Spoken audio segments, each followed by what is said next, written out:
বিভিন্ন রকমভাবে। তো ওনাকেও দাওয়াত দিয়েছিলেন, উনি এসেছেন। তো আরামবাগ নার্সিংহোমে থাকেন। আমি ডাক্তার সাহেবকে বলবো একটু সামনে আসতে, 2 মিনিট একটু ওনার একটু কথা আমরা শুনে নেব।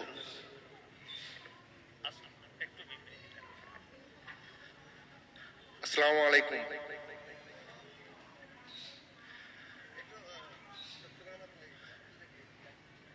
এই মাহফিলে আসতে পেরে আল্লাহ তাআলার কাছে লাখ লাখ শুকরিয়া আদায় করছি। পড়াশোনা করতে করতে অনেকটা টাইম কাটিয়ে ফেলেছি।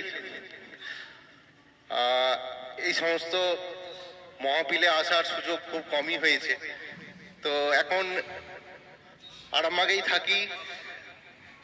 এই সমস্ত প্রোগ্রামে খুব ছোটবেলায় যখন গ্রামে পড়াশোনা করতাম তখন গিয়ে সেখানে অংশগ্রহণ করতাম বা যেতাম, শুনতাম মৌলানাদের ইসলামিক যে আলোচনা সেইগুলো। এখন আমি MS সার্জেন, আরামবাগে প্র্যাকটিস করি। আপনাদের দোয়াতে সার্জারি কাজ হচ্ছে হাতের কাজ, সেই হাতের কাজটা মোটামুটি ভালোভাবে করার চেষ্টা করি আপনাদের দোয়ায়। তো এই মাদ্রাসার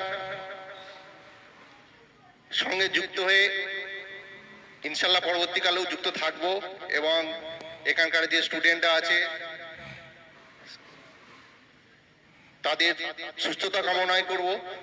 যদি কোনো ডাক্তার হিসাবে তাদের পাশে থাকতে পারি সেই সুযোগটা আল্লাহ তাআলা যেন আমাকে করে দেন। তাদের শারীরিকভাবে তারা যেন সুস্থ থাকে সেই দিকটা যেন আমাকে দেখার বা এর সুযোগ করে দেয় আল্লাহ। তো মাহফিল অন্য টাইপের। আমি অ্যাজ এ ডক্টর হিসাবে এটুকুই বলবো যে আমার দিক দিয়ে অ্যাজ এ ডাক্তার হিসাবে যে সহযোগিতা বা যা করার দরকার শুধু এই মাদ্রাসা কেন, এই গ্রামে যারা আছেন তাদের সঙ্গে যেন জুড়ে থাকতে পারি, এটুকুই বলে আমার বক্তব্য শেষ করছি। খোদা হাফেজ।